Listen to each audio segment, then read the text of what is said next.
এই এক্সাম্পলে আমরা ক্রুস্কাল অ্যালগরিদম অনুযায়ী মিনিমাল স্প্যানিং ট্রি ফাইন্ড করব। মিনিমাল স্প্যানিং ট্রি মানে আমরা যতটুকু জানি এটা একটা সাব প্ল্যাটফর্ম যেখানে সমস্ত ভার্টেক্সগুলো কভার থাকবে কানেক্টেডলি। এর মানে কি, মিনিমালি কানেক্টেড করতে গেলে ট্রি সেটাকে বলছি, এবং স্প্যানিং ট্রি বলছি অল ভার্টেক্স থাকবে। তার মানে আমরা এটা বুঝলাম সব এজ না থাকলেও চলবে, জাস্ট মিনিমালি কানেক্ট করার জন্য আমরা জানি এনখানা নোড থাকলে n-1 খানা এজ থাকবে। তাহলে আমার এখানে টোটাল নোড কতগুলো দেখি, 3, 6, 3 9। টোটাল নোডটা যদি নেওয়া হয় আমার টোটাল 8টা এজ দিয়ে কানেক্ট করে নিতে পারবো আমরা। আর সব থেকে মিনিমাল কস্টগুলো যদি বের করি সেটা মিনিমাল স্প্যানিং ট্রি হবে। তো ক্রুস্কাল এক্সাম্পল অনুযায়ী সব থেকে প্রথমে আমাদের এজগুলোকে অর্ডারে আনতে হবে। অর্ডারে আনতে কীভাবে করবো না, আমাদের কস্টগুলো দেওয়া আছে দেখতেই পাচ্ছি। সব থেকে ছোটো হলো 1, ইয়েলো কালার দিয়ে পয়েন্ট করা হয়েছে মিনিমামগুলো। তাহলে এইচ আর জি যদি 1 হয় তাহলে সেটাকে আমরা প্রথমে সব থেকে সিলেক্ট করবো এইচ আর জি। তাহলে এইচ আর জি যদি 1 হয় তাহলে আমার টোটাল নোড হয়ে গেলো 2টো, এইচ হয়ে গেল 1টা, কস্ট হয়ে গেল এইচ জির জন্য 1। তো নেক্সট স্টেপে এই 1 হয়ে যাওয়ার পর দেখবো আর কী কী শর্টেড আছে। আমি যেগুলো কভার হয়ে যাচ্ছে রেড দিয়ে দিয়েছি, তাহলে বাকিটা বুঝতে সুবিধা হবে কী বাকি আছে। রিমেনিং যে এজগুলো তার মধ্যে সব থেকে মিনিমাম হচ্ছে 2, একটা সি থেকে আই, একটা এফ থেকে জি। যেহেতু আমাদের এবিসিডি অনুযায়ী সি আগে আছে, ওই জন্য সি থেকে আইটা আগে নিলাম।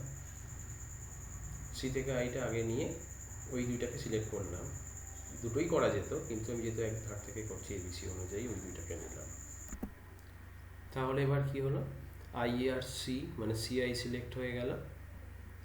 সিআই সিলেক্ট হয়ে যাওয়ার সঙ্গে সঙ্গে এটাকে আমরা পরের স্টেপে রেড করে দিলাম। তাহলে এইচ জি প্রথমে ছিল, তারপর সিআই, তাহলে 1 আর 2 3 হয়ে গেল কস্ট, এই দুটো রেড হয়ে গেল। এবার রিমেনিংয়ের মধ্যে আমরা দেখব কোনটা সব থেকে ছোট।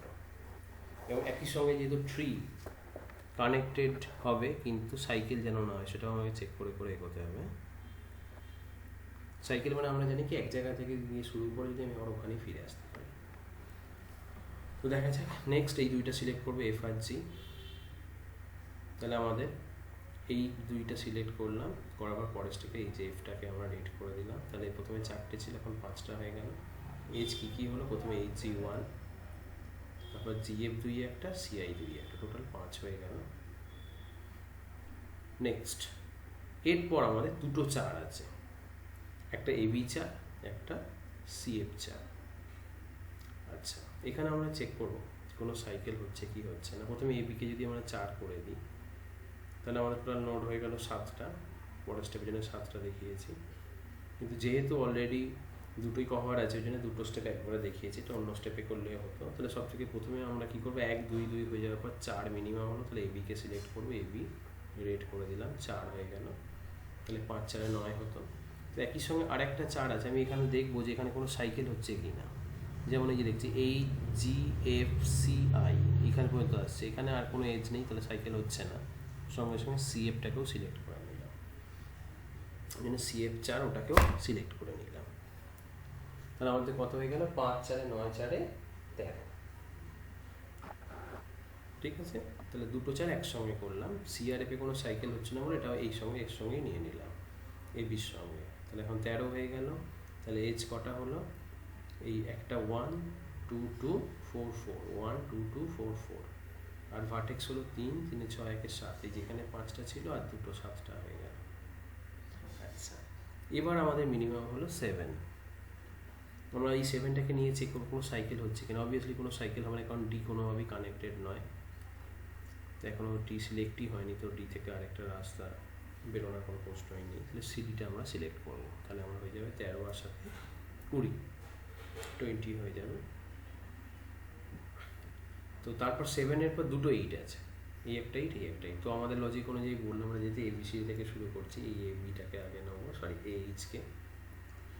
তো ওইখানে ওটাই নেওয়া হয়েছে, দুটো স্টেপ একসঙ্গে করা হয়েছে। সিডি 7 এইচ 8, এইচটা আমাদের দেখতে হবে কোনোভাবে সাইকেল হচ্ছে কিনা। দেখি এই যে বি থেকে এ আছে 4, এটা যদি নিই এখান থেকে আসবো, এখানে যাবো, এখানে যাবো, এখানে যাবো, এখানে যাবো, এ আর কোনোভাবে ফিরে আসতে পারছে না, তার মানে সাইকেল নেই। এই যে এখানে কোনো রেডগুলো সিলেক্ট হয়নি। যেমন আমি যদি এখান থেকে শুরু করি, এদিক দিয়ে গিয়েও এখানে আটকে যাচ্ছি বা এদিকে যাচ্ছি, এদিকে যেতে পারছি না, তার মানে আমার একটা সাইকেল নেই, তার মানে এই এইচটাকে আমি নিয়ে নিলাম। তাহলে হয়ে গেল 13 প্লাস 7, এই যে সিডিটা প্লাস 8, যেহেতু অলরেডি নতুন কোনো ভার্টেক্স নেওয়া নেই, দুটো একসঙ্গে নিয়ে নিলাম, 28 হলো। তাহলে কটা ভার্টেক্স হলো? 3 3 6 2 8, এজ হলো 1 2 3 4 5 6 7, আচ্ছা এই যে 9টা রেড হয়নি, এখনো সিলেক্ট হয়নি। তাহলে কী কী? 1 2 2 4 4 7 8, 4 3 7টা। এবার আমাদের দেখতে হবে এই 8-এর পরে এই 8টা মিনিমাম হচ্ছে, কিন্তু এই 8টা আমরা নিতে পারবো না, কারণ এই যে কিছুক্ষণ আগেই বললাম আমি যদি এই 8-এর পরে এই 8টা নিই, তাহলে এখান থেকে বি থেকে এ এসে আবার এখানে গিয়ে একটা সাইকেল হয়ে যাচ্ছে, জন্য এই 8টা আমি সিলেক্ট করতে পারবো না। তাহলে কি বললাম, আবার বলছি, এই 8টা নিলে একটা সাইকেল হয়ে যাচ্ছে, যেখানে এটা গিয়ে গিয়ে গিয়ে এই যে রেডগুলো যদি আমি নিই, এটা গিয়ে গিয়ে সাইকেল হয়ে যাচ্ছে। এখানে আমি একটু কালারটা চেঞ্জ করে দিই, এই 8টা নিয়ে নিই আমরা।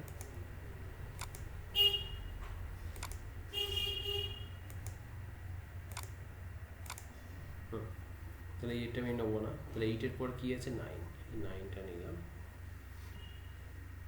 9টা নেওয়ার সঙ্গে সঙ্গে আমার নটাই নেওয়া হয়ে গেল, এজ 8টা হয়ে গেল। আচ্ছা 1 2 2 4 4 7 8 9, 4 4 8, টোটাল 9, এজ হয়ে গেল 8।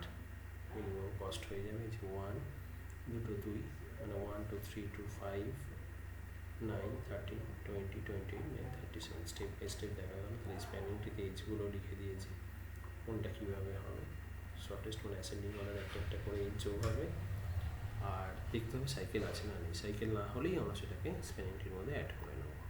এইভাবে একটা মিনিমাম স্প্যানিংটি তৈরি করবো, যেখানে সবকটা ভার্টেক্স কভার হয়ে যাবে, মিনিমালি কানেক্টেড। ওকে।